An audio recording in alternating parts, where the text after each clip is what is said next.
하나님 말씀 오늘은 로마서 13장 8절에서 14절 말씀 우리 함께 교독하겠습니다. 로마서 13장 8절에서 14절입니다. 피차 사랑의 빛 외에는 아무에게도 아무 빛도 지지 말라. 나를 사랑하는 자는 율법을 다 이루었느니라.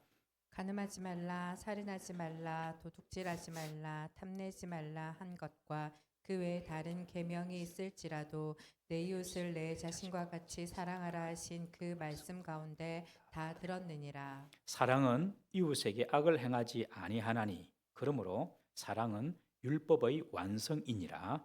또한 너희가 이 시기를 알거니와 자다가 깰 때가 벌써 되었으니 이는 이제 우리의 구원이 처음 믿을 때보다 가까웠음이라.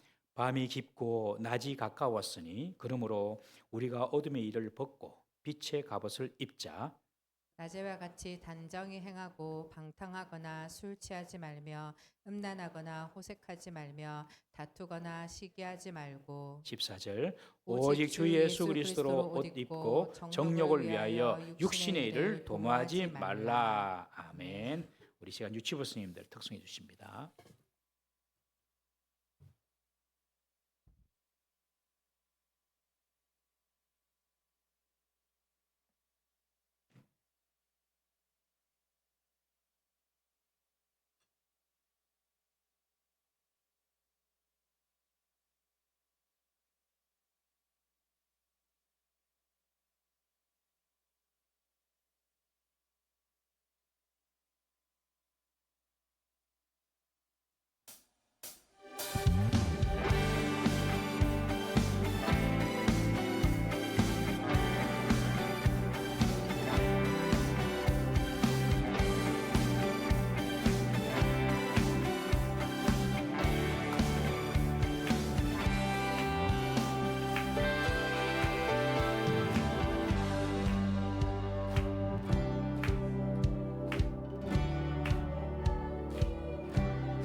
네, 감사합니다. 우리 앞뒤로 보시면서 인사하겠습니다. 메리 크리스마스. 한번 읽기 인사합시다. 예수님께서 당신을 위하여 오셨습니다. 네, 우리 유튜브 선생님들 찬양대로 우리 죄를 우리 죄를 용서하시고 우리를 구원하기 위하여 우리 예수님께서 오셨습니다. 귀한 찬양 감사합니다. 오늘 날씨가 영하 2도라고 그러더라고요. 아침에 일부에 오신 여러분들 정말 감사하고 그리고 귀하고 축복합니다.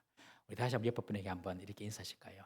정말 당신은 귀한 예배자입니다. 시작. 정말 당신은 귀한 예배자입니다. 오늘 로마서 13장 8절에서 14절 말씀인데 저희들이 이제 거의 뭐 1년 이상이죠. 로마서 말씀을 쭉 살펴보았습니다. 로마서는 크게 두 부분으로 나눠진다고 계속 누차 말씀드렸어요. 1장부터 11장까지는 구원 얻는 도리에 대해서 믿음으로 구원받는다. 우리 동부삼위의 성도들은 구원 얻는데 다른 인간의 선행이나 의지, 뭐 노력 이런 거 절대 필요 없다. 이거 오직 믿음으로 구원받는다. 이거 확실히 아셔야 됩니다. 이제는. 자, 1년 동안 이야기, 1년 동안 오직 믿음으로만 구원받는다. 믿습니까?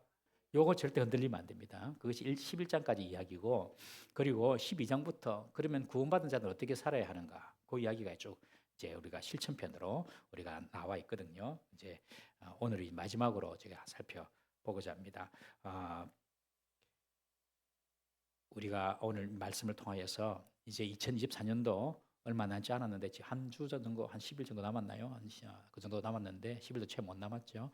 정말 우리가 성도로서 어떻게 살았는지 오늘 말씀을 통해 한번 여러분들이 돌아보는 그런 시간이 되었으면 좋겠습니다. 한 주가 남은 2024년도 기도로서 또 과거를, 올해를 또 회개하고 또 기도로서 새해를 준비하는 그런 해가 됐으면 좋겠습니다. 여러분 그냥 뭐 세상 얼마나 바쁩니까? 모임도 많고 바쁜데 거기 막 쫓아다니지 마시고 하나님의 관계 속에서 정말 기도로 좀 소통하는 그런 한 주간 되시기를 주의 이름으로 축복합니다. 2025년도 이제 주제 말씀을 이제 저희들이 정했는데요.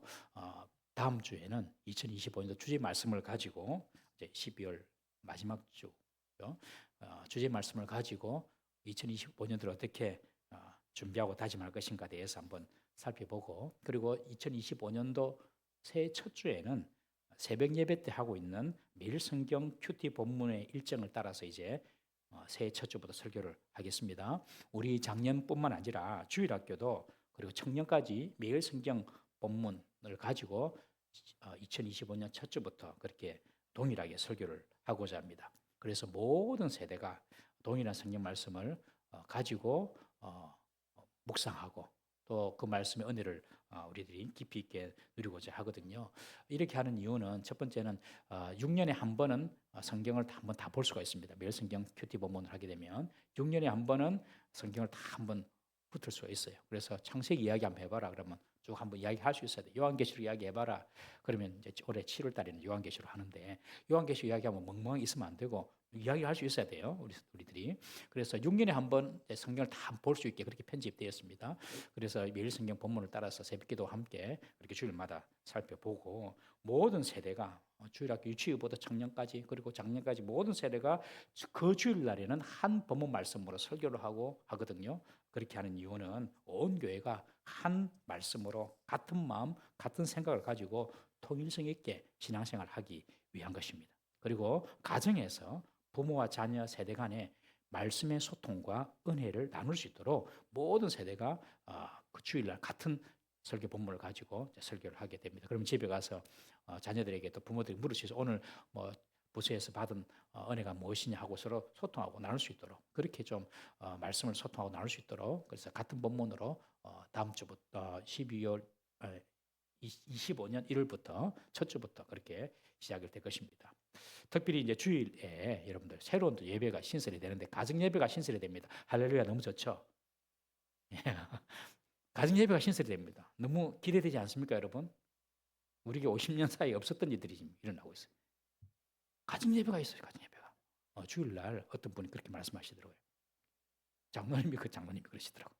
목사님 주일날 마치고 교회 가면 맨날 유튜브만 보고 오늘 우리 조영광 집사님이 기도가 제 설교 전부 다 엑기스가 조영광 집사님 기도가 다 들어있더라고요. 넷플릭스 보고 맨날 집에 가면 이제 예배 마치고 왔으니까 유튜브만 봅니다. 장로가 그러는데 우리는 어쩌겠습니까? 비슷하죠. 좀 하나님 이거 그래 주일에 이렇게 쉬는 것도 물론 좋지만은 너무 시간을 그렇게 보낸 것 같습니다. 뭐 그런 말씀도 있었고 정말 우리 믿음의 세대가 계대로 자녀들에게 이렇게 믿음의 계대가 이루어지려고 하면 가정에서 예배가 있어야 되거든요. 가정 예배가 시작되면 가정의 축복이 시작됩니다. 믿으세요. 이거 딱 믿으세요. 가정 예배가 시작되면 가정의 축복이 시작됩니다. 하나님이 그 가정을 통치하시거든요. 그래서 내년부터는 일주일에 한 번씩 주일날 가정 예배 드릴 수 있도록 저희들이 이렇게 다 그 교육자들이 수고를 해가지고 준비를 해서 드릴 겁니다.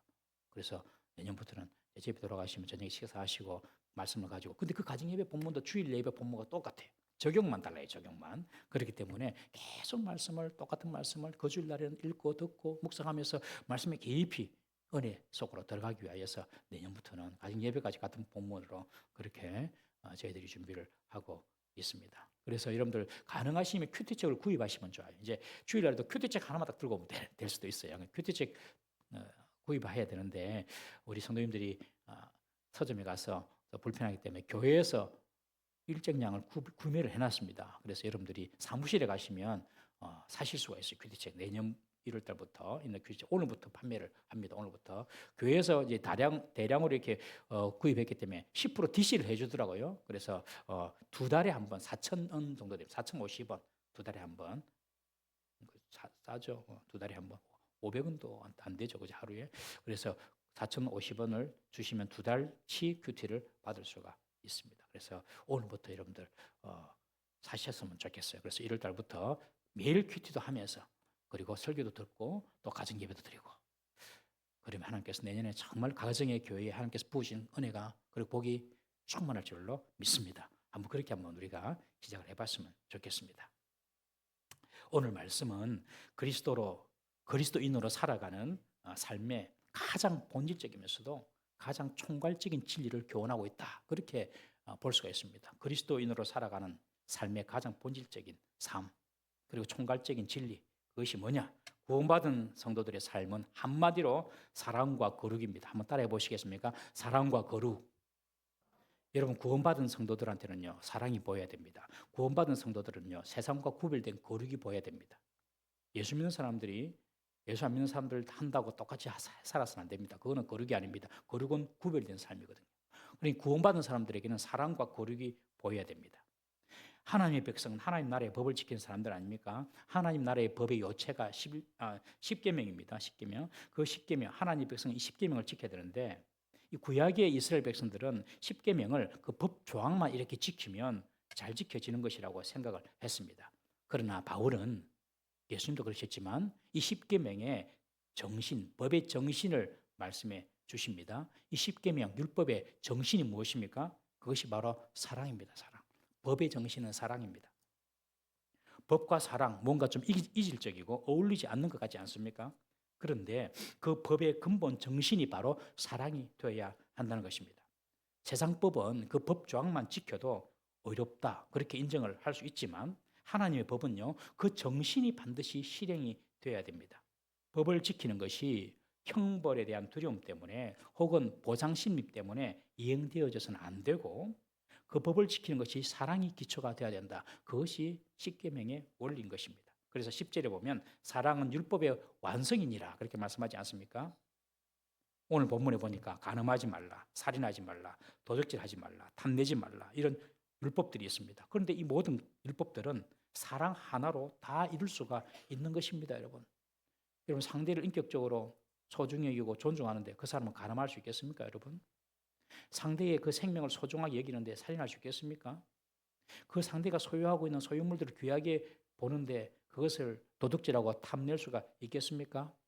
상대의 인격을 사랑하는데 그리고 그 사람의 자존심을 지켜주려고 하는데 그 사람에게 대해서 거짓말을 할 수가 있겠습니까? 사랑하면 그렇게 못한다는 것이죠. 율법을 물리적으로 혹은 형식적으로 지키는 것은 기독교 신앙이 아닙니다. 사랑이 그 속에 들어가 있어야 됩니다.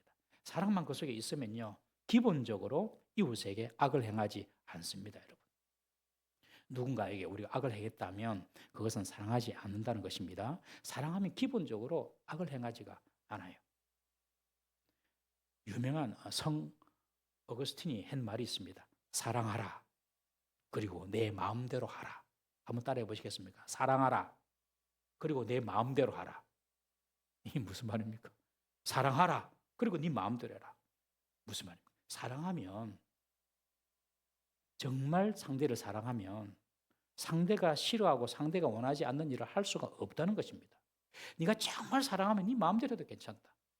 왜요? 사랑하니까요. 이 사랑하는 사람이 상대를 지 마음대로 하겠습니까, 여러분? 지 뜻대로 하겠습니까? 그것은 자기 욕심이고 자기 욕망이고 탐심이지요. 먼저 사랑하라. 그리고 네 마음대로 해라. 정말 사랑하면 상대를 그렇게 함부로 할 수가 없다는 것이죠. 성도는 이런 사랑의 사람이 되어야 됩니다. 이런 법대로 사는 사람 혹은 법 없이도 사는 사람 뭐 그런 사람 정도가 아니라 성도는요, 사랑하는 사람이 되어야 됩니다. 그것이 성도가 이 땅에 살아야 될 삶의 원리입니다. 사랑하면 상대에게 악을 행하지 않는 그런 소극적인 태도를 사랑한다면 상대에게 그런 어떤 소극적으로 악을 행하지 않습니다. 그러나 보십시오. 간음하지 않았어요. 살인하지 않았어요. 도둑질하지 않았어요. 탐내지 않았어요. 그것이 칭찬받을 일입니까, 여러분? 그거는 그냥 당연한 거죠. 이것은 사랑의 소극적인 면입니다. 사랑하면 악을 행하지 않아요. 악을 행하지 않는 것이라고 내가 다 했다 이렇게 생각하시면 안 된다는 말씀이죠. 그것은 가장 소극적인 어떤 표현입니다. 그러나 적극적인 표현이 있습니다. 그것이 무엇입니까? 그것은 바로 빚진 자 의식을 가진 것입니다. 빚진 자 의식. 내가 빚을 졌다. 사랑에 빚을 졌다. 이런 의식을 가지고 사랑하는 것이 더 적극적인 사랑의 행동이다라고 오늘 바울은 이야기합니다. 우리가 예수를 믿는 순간 우리는 이미 사랑의 빚을 진 자 아닙니까? 우리 성탄절은 예수님께서 우리를 위하여 이 땅에 오신 그날을 기념하는 날인데 예수님께서 이 땅에 오셔서 하신 일이 뭡니까? 우리 죄를, 우리 허물을 담당하시고 십자가에 피 흘려 죽으시려고 오셨지 않습니까? 내 대신에 예수님께서 심판을 받으신 것입니다. 죽음으로 갚으신 것이죠. 우리가 그 예수를 믿는 것 자체가 바로 이미 사랑을 입은 것이라는 것입니다. 그래서 사랑의 빚을 진자라는 것입니다. 내가 예수님 믿습니다. 이 말은 이런 고백은 내가 예수님께 사랑의 빚을 졌습니다. 이렇게 말한 것과 똑같습니다. 빚은 갚아야 되는 것이지 않습니까, 여러분? 마찬가지로 성도가 사랑의 빚진 자는 것은 하나님으로부터 받은 그 사랑을 반드시 갚아야 한다는 의미입니다. 베드로가 예수님께 와서 묻습니다. 예수님, 형제가 죄를 범했는데 7번까지 용서해 주면 됩니까? 그렇게 물으니까 예수님께서 7번이 아니라 7번씩 70번이라도 용서하라 그렇게 말씀하시죠. 그러면서 예수님께서 1만 달란트 탕감받은 종의 비유를 말씀하십니다. 한 임금에게 1만 달란트를 빚진 종이 있었습니다. 1만 달란트, 한 달란트는 금 34kg라고 합니다. 금 34kg, 한 달란트가. 이 한 달란트를 당시 데나리온으로 환산을 하면 6천 데나리온입니다. 데나리온은 하루 일해서 얻을 수 있는 품삯입니다. 그러니 한 달란트는 6천일 일할 수 있는 임금입니다.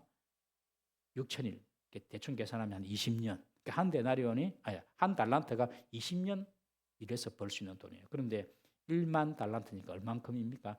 20만 년입니다. 20만 년. 개인으로는 상상할 수도 없는 큰 돈이고 개인으로는 갚을 수 있는 돈이 아닙니다. 20만 년을 벌어서 갚아야 될 돈이 1만 달란트니까요. 당시 이스라엘 전체가 로마에게 바친 1년 세금이 800달란트라고 합니다. 이것보다 12배 이상 되는 큰 돈이 1만 달란트입니다. 그러니 도저히 개인이 갚을 수 있는 돈이 아니죠. 그런데 임금은 그 종이 불쌍히 보여가지고 그 모든 빚을 다 탕감해 주었습니다. 1만 달란트를 다 탕감해 주었어요. 그런데 이 1만 달란트 탕감받은 종이 자기에게 100데나리온, 그러니까 100일 일해서 벌을 수 있는 돈, 그 100데나리온 빚진 자를 용서하지 않았습니다. 그래서 임금이 그 동료를 불쌍히 여기지 않은 그 종을 책망한 후에 감옥에 쳐넣는 그런 이야기를 예수님께서 비유로 말씀하셨죠. 1만 달란트는 무엇을 상징하냐면 우리가 우리 스스로 갚을 수 없는 우리 죄의 무게를 말합니다. 내 의, 내 공로, 내 힘으로 갚을 수 없는 것이 그 죄의 무게가 1만 달란트입니다. 그런데 그 죄를 우리 예수님께서 대신해서 탕감해 주시고 죽으심으로 탕감해 주시고 그리고 우리는 죄 없다고 그렇게 인정해 주신 것입니다. 그렇게 구원받은 은혜가 1만 달란트 탕감받은 그런 은혜인 것입니다. 그런 구원받은 은혜를 받은 성도가 100데나리온 그거 용서해 주지 못하면 되겠느냐 하고 예수님께서 그렇게 교훈을 하신 것입니다. 왕이 베푼 은혜와 사랑을 생각하면 당연히 이 사람은 자신에게 빚진 100데나리온 빚진 자를 자비와 사랑으로 대해야 했을 것입니다. 그런데 그렇지 못하는 것이죠. 뭐 이렇게 말하는 사람도 있습니다. 내가 1만 달란트 탕감받은 거하고 내한테 빚진 거 내가 갚아야 되는 거 다른 문제다. 그거는 내가 뭐 탕감받은 건 탕감받은 거고 내한테 빚진 것은 갚아야 된다. 뭐 이런 식으로 나온다면 그것은 자기 생각이죠. 자기 생각이고 하나님의 생각은 그렇지 않다는 것입니다. 하나님의 생각은 1만 달란트 탕감해 주었으니 너도 100데나리온 빚진 자를 탕감해 줘라. 그것이 하나님의 생각입니다. 저 사람이 내게 잘해 주어서 내가 잘해 주는 것이 아니고 우리는 이미 하나님의 사랑을 받았기 때문에 잘 대해야 하는 것입니다. 그래서 그것이 바로 사랑의 빚진 자라는 의미입니다. 근데 정말 희한하게 이런 분도 계시더라고요. 돈을 빌려가 놓고 당신은 하나님의 사랑을 많이 받았고 이 돈 없어도 살 수 있으니 안 갚을란다. 그런 분도 계시더라고요. 당신은 돈도 많고 하나님 사랑을 많이 받았으니까 내가 당신한테 빌려간 그 돈은 안 갚아도 된다. 이라고 안 갚는 분도 실제로 있더라고요. 그것은 정말 날강도 같은 사고입니다, 여러분. 100데나리온 빚진 자가 1만 데나리온 탕감받은 자에게 가가지고 당신이 왕에게 1만 달란트 탕감받았으니 내 100데나리온 받지 마세요. 이렇게 말하는 거 똑같습니다. 그건 경우에 맞는 게 아닙니다, 여러분. 또 어떤 사람은요. 길 지나가다가 교회가 보이니까 교회 찾아와가지고 다짜고짜로 도와달라는 사람도 있습니다, 여러분. 교회니까 당연히 도와줘야 한다는 것이지요. 맞습니까? 반은 맞고 반은 틀립니다. 그리고 도와주면은 그 자신이 했던 그 기대와 다르게 도와주니까 불평하고 비난합니다, 여러분. 이 적반하장 생각입니다. 적반하장식으로. 교회는요, 당연히 교회의 믿음의 형제들의 안위와 삶을 당연히 살펴야 됩니다. 이 교회 안에 들어온 사람들은 교회가 딱 책임을 지르는 그런 어떤 책임의식이 있어야 됩니다. 그러나 그것을 자신이 당당하게 당연하게 요구하는 것은 아닙니다, 여러분. 그것은 하나님의 은혜를 받은 사람이 성령의 감동하심으로 결정해서 용서해주고 탕감해주는 것입니다, 여러분. 그걸 자기가 요구하면 안 되는 것이죠. 다른 겁니다, 여러분. 원리는 이렇습니다. 하나님의 사랑을 받은 자는 그 받은 사랑을 빚으로 알고 흘려 보내야 한다는 것입니다. 그 사람이 문제이지 다른 사람이 왈가왈부할 내용이 아니라는 것입니다. 모든 것이 여기서부터 시작합니다. 내가 하나님 은혜를 입은 사람이구나. 여기서부터 시작합니다. 그걸 사실 알아야지 또 흘려 보내는 것이죠. 하나님 은혜를 받은 사람이 찾아가지고 당신 하나님 은혜 받았으니 이거 내세요. 이렇게 하는 것은 강도입니다. 강도. 그러나 내가 하나님 은혜를 입은 사람이구나. 이 사실을 우리 분명히 알고 이런 은혜의식, 빚진 자 의식이 있어야지 신앙생활에 성숙도 있고 신앙생활에 은혜가 있는 것입니다. 어떤 성도는요, 뭐 하나 잘 됐어요. 그러면 그런 말씀하세요. 목사님 염려해 주시고 기도해 주셔서 잘 됐습니다. 제가 기도한 것보다도 그분이 얼마나 마음 졸이며 애타게 기도했겠습니까? 그런데 그것을 은혜라고 생각하는 것이죠. 그런 사람이 하나님 은혜를 아는 것입니다. 아, 내가 하나님 은혜를 받았다. 또 어떤 사람은 기도를 부탁을 해놓고 한참 지나서 기도 응답 받았는데도 말도 안 하고 지나가는 사람도 있습니다, 여러분. 하나님의 은혜를 은혜로 알지 못하는 것입니다. 심지어 이런 사람도 있습니다. 하나님 내게 해준 게 뭐가 있어요? 하나님 나를 사랑하신다는데 딱히 내게 뭐 해준 게 뭐가 있어요? 자식은 부모가 태어나게 해준 것만도 사실은 감사한 일 아닙니까? 생명을 주신 것만도. 못난 자식은 맨날 부모가 내게 해준 게 뭐가 있어요? 뭐 이렇게 말한다니까요. 꼭 말라기 시대 이스라엘과 똑같습니다. 우리 새벽에도 살펴봤지만 말라기 시대 이스라엘 어땠습니까, 여러분? 말라기 1장 2절 말씀 한번 보겠습니다. 말라기 1장 2절 시작. 여호와께서 이르시되 내가 너희를 사랑하였노라 하나 너희는 이르기를 주께서 어떻게 우리를 사랑하셨나이까 하는도다. 나 여호와가 말하노라. 에서는 야곱의 형이 아니냐. 그러나 내가 야곱을 사랑하였고. 예, 하나님께서 야곱의 후손인 이스라엘 너희들 택했단 말이에요. 서열상 보면 야곱이야. 그래서 에서야 에서. 서열상에 보면 형 장자 에서가 복을 받아야 돼. 그런데 내가 너희들을 택했지 않냐? 너희를 구원했지 않냐? 그리고 바벨론 폴에서 귀환시켰지 않냐? 내가 너희 자유를 줬지 않냐? 그렇게 이야기하는데도 그 이스라엘 백성 뭐라고 합니까? 하나님 우리를 사랑하신다고 하는데 그게 뭐가 있습니까? 뭐 사랑한다 해놓고 뭐 그렇게 말하는 것이죠. 하나님께서 베푸르신 그 은혜를 깨닫지 못하고 이런 불평과 원망이 바로 이스라엘 백성들에게 있었던 것입니다. 우리 성도들도 이럴 수가 있어요. 하나님 내게 해준 게 뭐가 있습니까? 하나님 너가 하나님 믿은데 좋아진 게 뭐가 있습니까?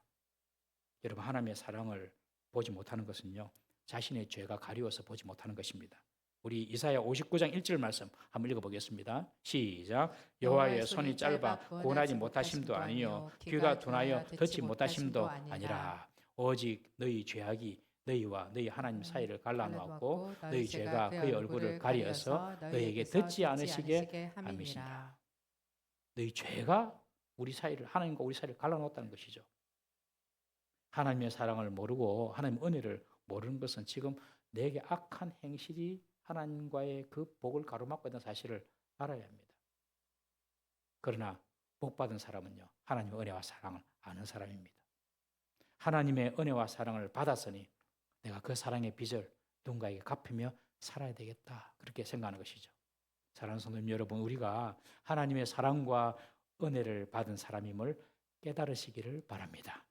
사랑받았기에 우리가 지금 이 시간 주의 전에 나와서 예배할 수가 있는 것입니다. 말씀도 들을 수가 있는 것입니다. 구원의 은혜만큼 큰 은혜가 어디 있습니까, 여러분? 하나님께 나는 은혜와 사랑을 입었다 생각하면 사랑의 빚진 자로서 사랑의 빚을 갚아야 하는 것입니다, 여러분. 멀리 갈 것 없습니다. 먼저 가정에서부터, 교회에서부터 시작하는 것입니다. 자기 아내부터, 자기 남편, 자기 부모, 자기 자녀부터 사랑하는 것입니다. 그리고 같은 성도 공동체에 있는 성도부터 사랑하는 것입니다, 여러분. 어떤 분들은 그렇게 말합니다. 목사님, 가정 식구들 사랑하기가 더 어렵습니다.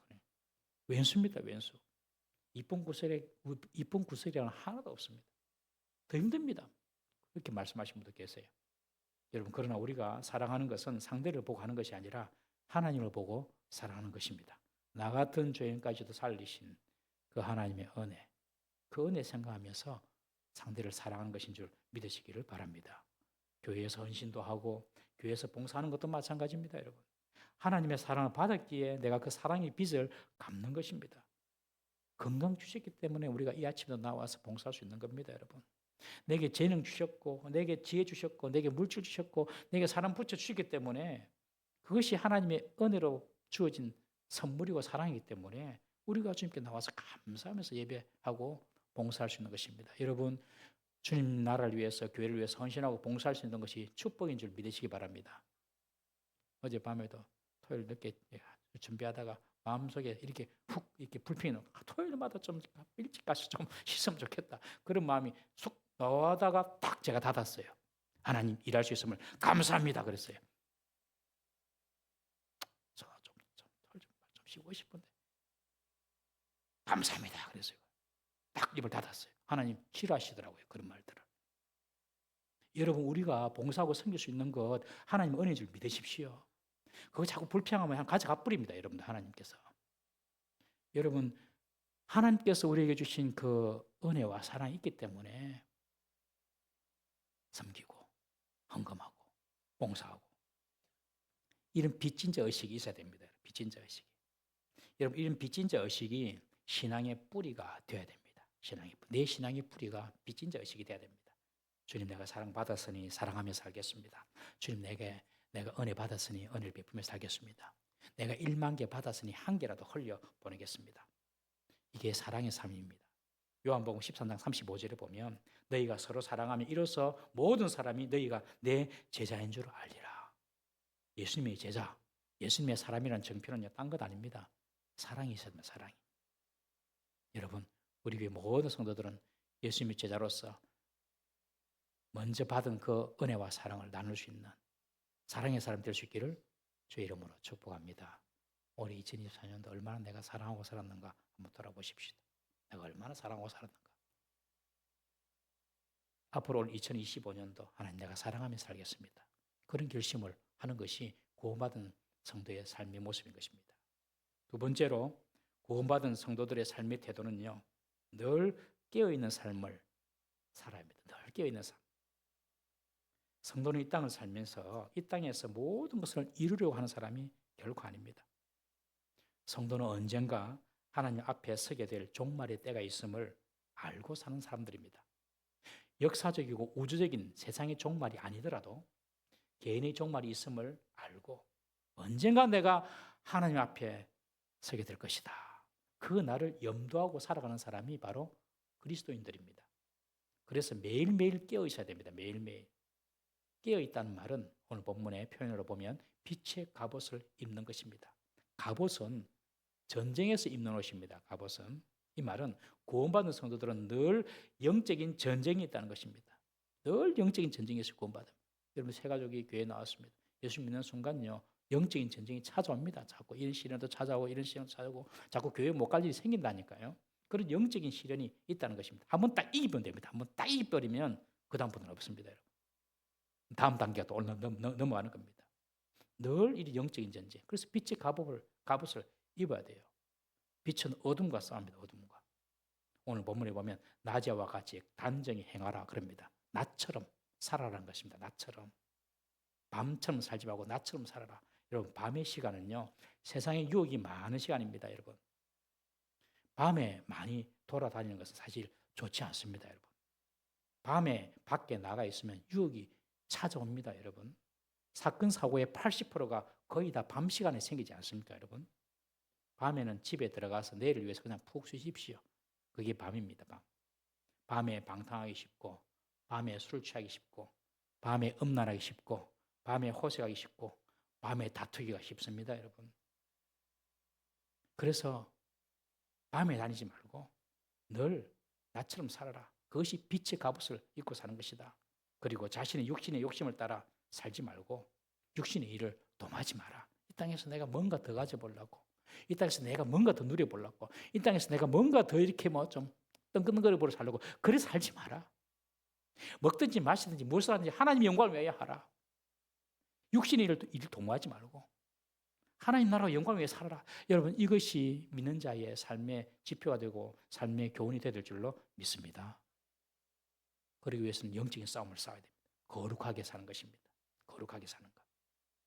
여러분 우리 중에도 영적인 싸움이 있는 분들이 많으실 것입니다. 여러분 이 영적인 싸움을 싸우기 위해서는 그리고 거룩을 지키기 위해서는요. 방법이 하나밖에 없습니다. 그것이 뭐냐면 디모데전서 4장 5절입니다. 우리 다 같이 한번 읽어보겠습니다. 디모데전서 4장 5절 시작. 하나님의 말씀과 기도로 거룩하여 짐이라. 다른 방법 없어요.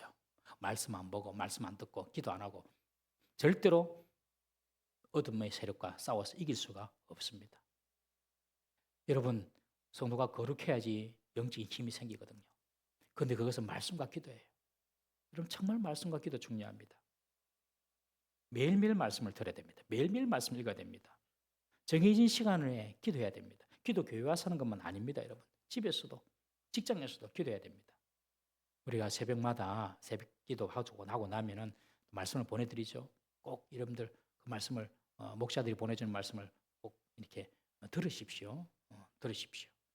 그리고 가능하면 또 나오시면 좋고요. 우리는 1부, 2부 예배 드리지 않습니까? 우리 교회 규모에 뭐 부산에 1, 2부 새벽기도 하는 데가 없습니다. 부산에 2부 새벽기도 하는 데가 없습니다. 우리 규모도 그렇게 크지 않은데 5시 반, 6시 반 새벽에 그렇게 합니다. 교육자들 피곤하거든요. 2배로 피곤하거든요. 그래도 하거든요. 여러분들 그래도 6시 반에도 와서 말씀 들으라고. 그거 안 되면 목자들이 보내주는 말씀이라도 꼭 들으셔야 됩니다. 듣는 게 너무너무 중요합니다. 여러분. 그리고 어떤 분들은 그러시더라고요. 이 말씀을 가지고 자기 직장 동료들에게 막 전파를 한답니다. 그러면 직장 동료들이 야, 은혜 받았다 그런 말을 한다 하시더라고요. 여러분. 그럼 직장에서도 하나님 말씀 드려야 됩니다. 직장에서도 얼마나 유혹이 많은지 모릅니다. 여러분. 직장에서도 유혹이 많아요. 하나님 말씀 들어야 돼요. 그리고 직장에서도 기도의 자리를 만들어 놓으셔야 됩니다. 항상 마음속에 어떤 기도해야 되겠다 그런 마음이 딱 들 때 있지 않습니까? 여러분. 그러면요. 딱 찾아갈 수 있는 그런 작은 공간이 있어야 됩니다. 직장에도. 여러분들 집에도 기도의 방을 만들어 놓으셔야 됩니다. 여러분. 반드시 방 한 칸은 방이 한 칸밖에 없으면 침대 밑이라도 그 잠자는 자리라도 기도 자리를 만드셔야 돼요. 가정에도 그렇고 직장에도 그렇고 꼭 여러분들이 들어가서 기도할 수 있는 기도의 자리를 만들어 놓으셔야 됩니다. 말씀과 기도 외에는 어둠의 세력을 육체에서 이길 수가 없습니다. 여러분. 그때 주님께서 역사하십니다. 여러분. 우리가 거룩을 지킬 수가 있는 것입니다. 그래서 오늘 로마서 13장을 통하여서 로마서를 마무리하면서 바울이 구원받은 성도도 어떻게 살아야 되는가? 사랑의 삶을 살아야 된다. 빚진 자 의식으로 소극적으로 뭘 하지 않고 뭐 그 정도 수준이 아니라 빚진 자 의식을 가지고 살아라. 사랑의 삶을 살아라. 두 번째는 늘 깨어 있어서 빛의 갑옷을 입고 거룩하게 살아라. 여러분 이것이 성도가 살아가야 될 두 가지 중요한 교훈인 줄 믿으시기를 바랍니다. 여러분을 통하여 사랑이 보이고 여러분을 통하여서 세상과 구별된 거룩이 보이기를 주의 이름으로 축복합니다. 다 같이 한번 기도하겠습니다. 우리 이 시간에 한번 우리의 2024년도를 한번 돌아보십시다. 그리고 내 삶을 돌아보십시다. 우리는 얼마나 말씀을 사모하고 말씀으로 나아갔습니까? 얼마나 기도의 생활을 나아가서 우리를 거룩하게 지켜왔습니까? 그리고 우리는 얼마나 사랑으로 행하는 그런 마음과 중심을 가지고 있었습니까? 율법 조항을 지키는 것이 아닙니다. 예수님은 사랑이 기초가 된다고 말씀하십니다. 바리새인처럼 신앙생활하는 것이 아니라 주님 내가 사랑의 사람 되게 해주십시오. 세상과 구별된 거룩의 사람 되게 해주십시오. 세상의 이익 조금, 세상에 조금 그거 누리려고 주님 거룩을 훼손하지 않게 주십시오. 그 일을 위하여 말씀과 기도의 사람이 될 수 있도록 2025년도부터 내 삶을 새롭게 정립하여 주옵소서. 우리 다 같이 한번 주여 한번 부르짖고 사랑의 사람, 거룩의 사람 될 수 있도록 동서로 한번 기도하겠습니다. 주여 도와주시옵소서.